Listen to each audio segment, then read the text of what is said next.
Welcome back to Better Than a Let's Play, Episode 3. I'm Enigmius, and today we're continuing on where we left off. The last episode we went to the Nether. Went through a bit of an ordeal just to get some bricks from another fortress so that we could make a magma crucible and melt redstone.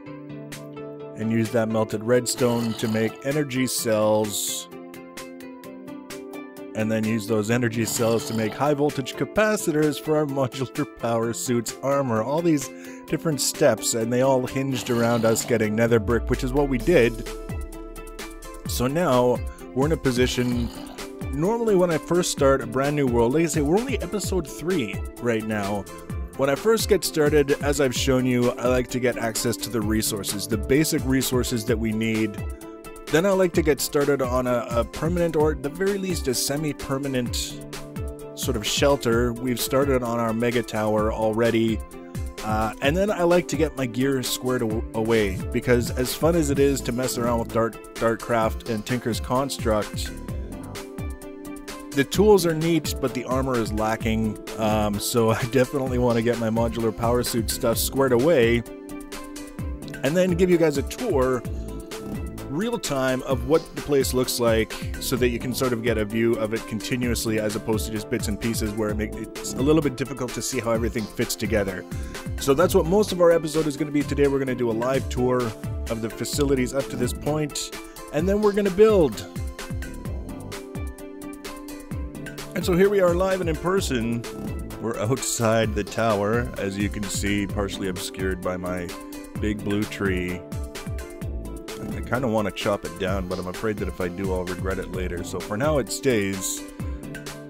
I haven't really given you guys an opportunity to see continuously what's going on inside. We show little bits and pieces here and there, but not enough to really get a feel for the whole scope of what's going on. So that's why we're doing this fairly quick tour. There's my shanty, my hut, where we started everything off. We've still got some stuff lying around in here, stuff that I don't really care about. Crappy enchanting books, things that I'll probably never use, some gear that I'll probably never use unless I get back into Thaumcraft, and then it's good for research and all that other crap.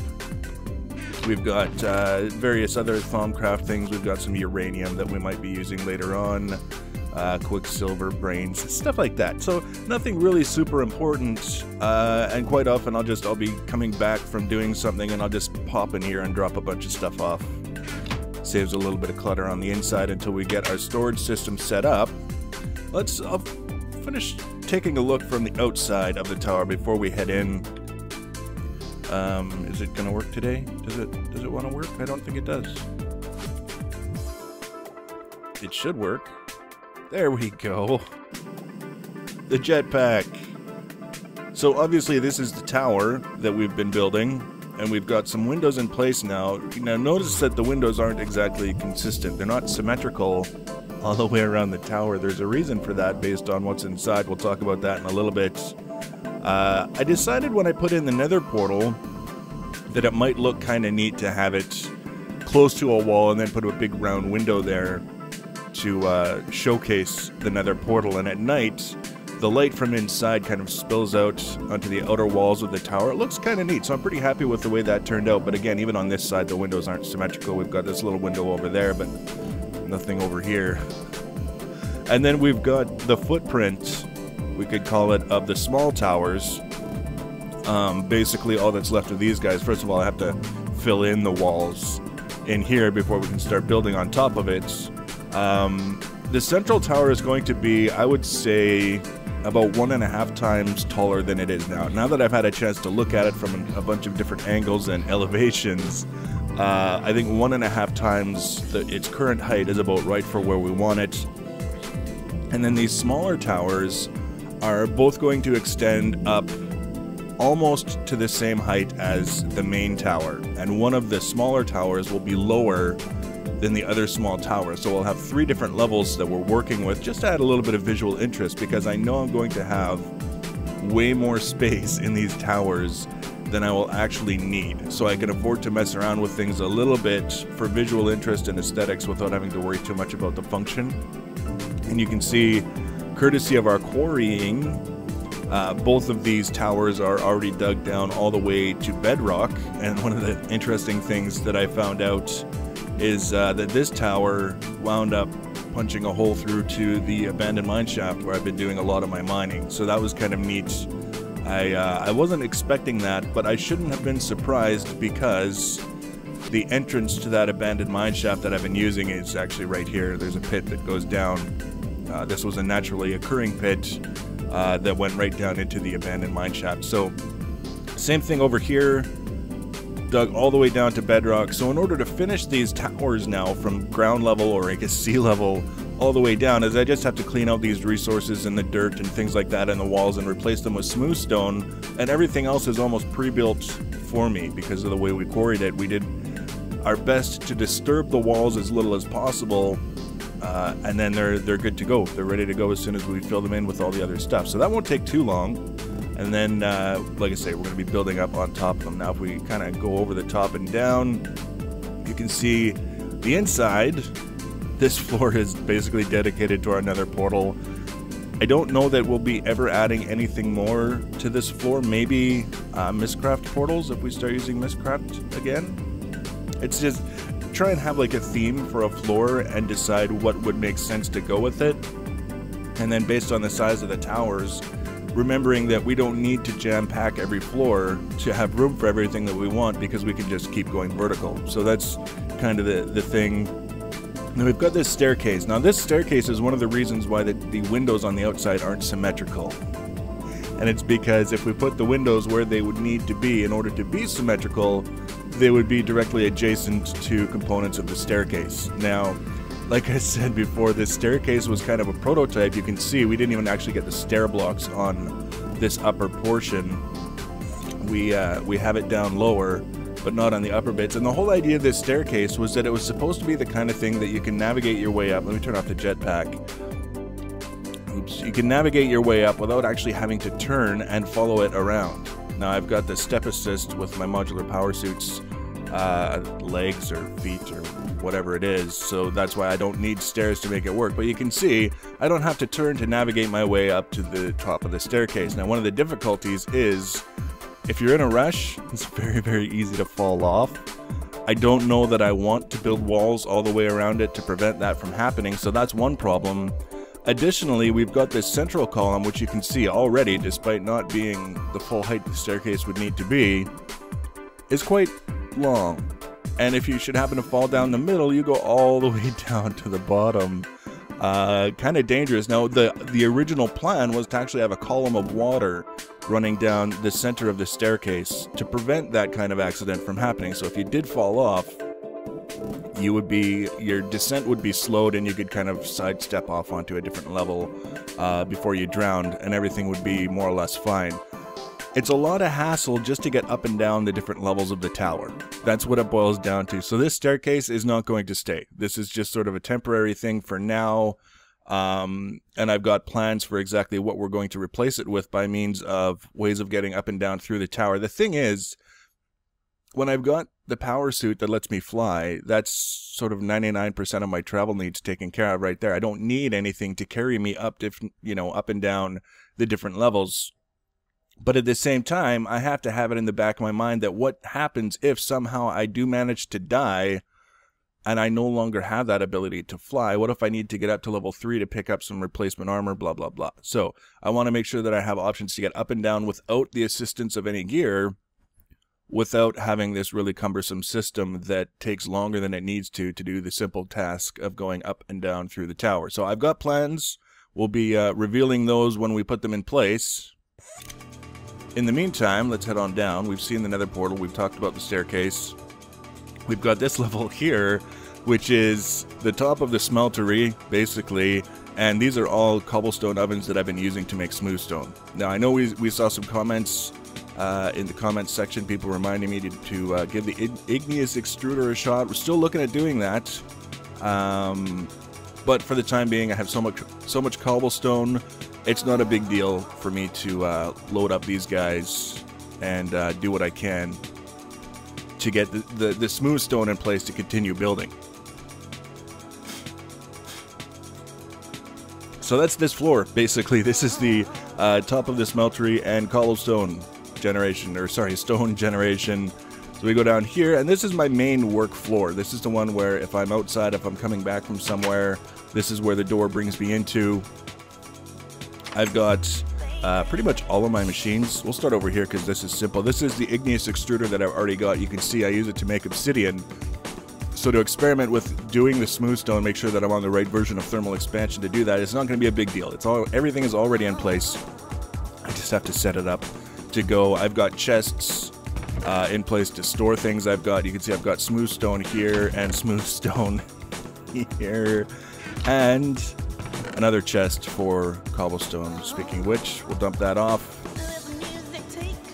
Once this is gone, then I'm pretty sure that's it. I don't have any more cobblestone on hand, and that's when I can start thinking about using the igneous extruder for more smooth stone. I've got an abandoned steam engine. If I needed something that needed Minecraft jewels, but not a lot of them.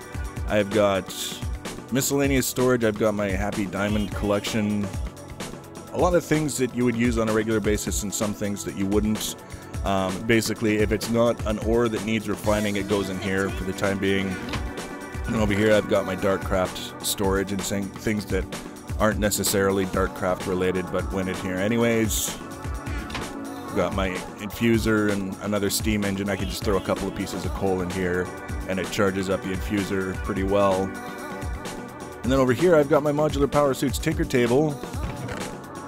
And this was exclusively storage for modular power suit stuff, but now that I'm pretty much done upgrading my modular power suits gear, it's just sort of whatever, bunch of stuff. I've got my quarry in here, the diamond chest that sits on top of the quarry. Somewhere in here I should have a magmatic engine. For some reason I don't see it, but it's got to be around here somewhere. And then I've got miscellaneous bits. It's just junk. I needed space. I was moving things around. Over here I've got my whole Tinker's Construct set up, the Jumbo Smeltery. This is another reason why the windows aren't symmetrical, because again, it's in the corner. So if I were to put windows where they were supposed to be symmetrical with the rest, might not look so great, because it would be butting up against like bricks and things like that. This side might not be too bad because it would be up against most of the windows for the smeltery, but we'd still have bricks in the bottom and things like that. What I'm actually planning on doing is I'm going to dismantle this smeltery and I'm going to move it over to the center. I have plenty of room for all the tables and the storage and things of that nature, but again, it puts me in a position where I have access to the corners to put in the windows. And then lastly, this is my machine wall. This is where I do all of my processing. Kind of a weird setup over here, but I've got my pulverizer, my powered furnace, my magma crucible for melting redstone and ender pearls, my liquid transposer for charging tesseract things and energy cell things. I've got my induction smelter for doing things like hardened glass for thermal expansion. And then down here I've got another magma crucible that melts netherrack into lava and puts it into the system here. It costs 12,000 Minecraft joules to melt a piece of netherrack, and you get 20,000 Minecraft joules from the lava that you get out of it. So it's an 8,000 Minecraft joule gain per piece of netherrack. And it's just so easy to get netherrack compared to lava that I don't mind. I don't mind at all. So that's the thing. I've got my energy cell here that's always a little bit less than full if I can help it, so that we're not wasting any energy running engines when this guy can't receive any more power. And then this sort of weird intestine of tubing is the liquid ducts that take the lava out of them, or receive the lava from the magma crucible, I guess would be the right way to say it. Passes by each of the magmatic engines here, drops off lava to them if they can receive it, and then also feeds it up into these portable tanks. And the way it's set up is I've got a lever beside this liquid duct, so while the lever is off, the liquid duct won't receive anything from the tank. When I turn this on, then the tanks will drain into the liquid ducts. So if for whatever reason I ran out of energy and I didn't have any lava anywhere else, or netherrack or whatever, to kickstart the engines, I've got 16 or 20 buckets worth of lava here that I could drain into the system, kickstart the engines and start melting netherrack again. Or if I was doing something out in the field somewhere and I needed a supply of lava, like for example setting up a quarry running on a magmatic engine, I can just go and take one of these tanks with me And it's ready to go. Just grab it and go. I've got 8 or 10, I'm pretty sure it's 8 buckets of lava ready to go. So that's the machine wall. Pretty straightforward and temporary. It's another temporary setup. So I have to keep that in mind when I'm planning where I'm putting things and why. And then lastly, just to give you an idea of how vicious we've been in pillaging our resources, this is the mine shaft that we dug in the first episode. And you can see, this was actually a pool of lava that I found after we'd made it all the way down to bedrock. It was kind of weird. I felt a little bit odd that I passed by the pool of lava that was just below the surface and found the one that was basically right on the bedrock.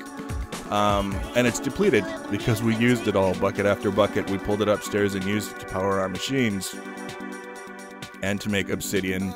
And I haven't even been back down here to finish gathering the resources, which is not a big deal.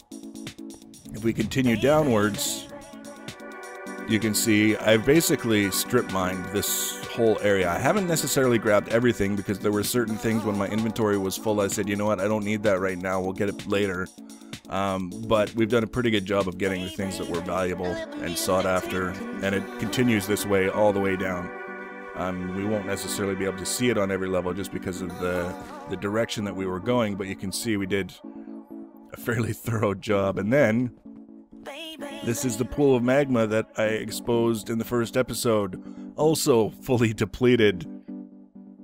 Now the reason that I'm showing this is because now that you guys have seen it, I can set up my quarry to clear out this section as well, just like I did with the smaller towers. All of this interior stuff that's on the inside of the staircase coming down was destined from the beginning to be cleared out to make more space for the tower. So the tower, just like the smaller towers, is going to be extending from bedrock all the way up into the sky with smooth stone walls and floors as we need them. So space is not going to be an issue for us ever.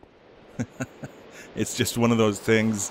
And the key then will be setting things up in interesting ways that I don't want to do interesting at the expense of functionality to the point that I resent all the extra steps that I have to take to use things or get to things.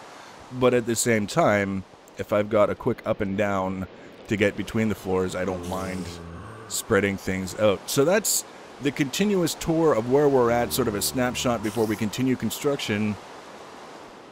But speaking of the continuation of construction, we've got some towers to build, so let's get to it.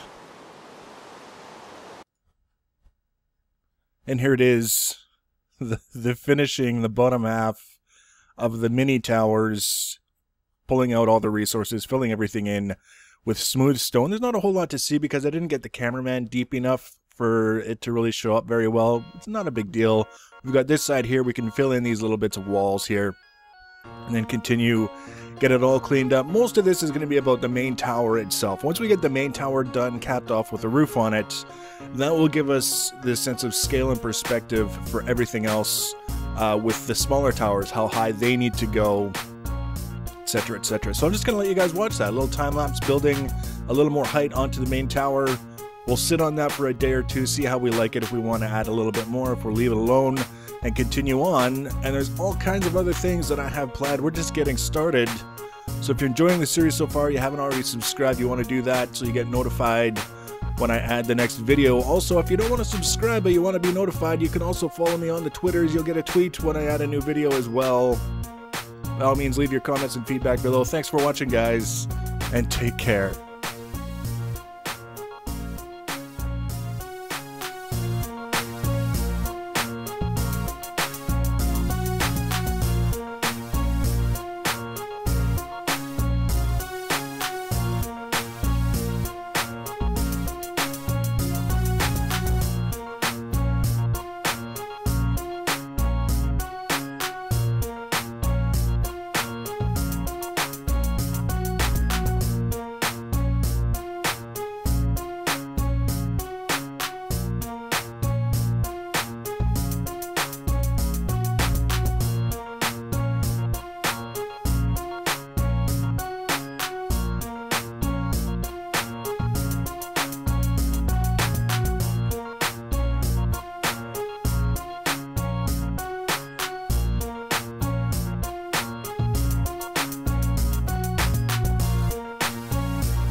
you.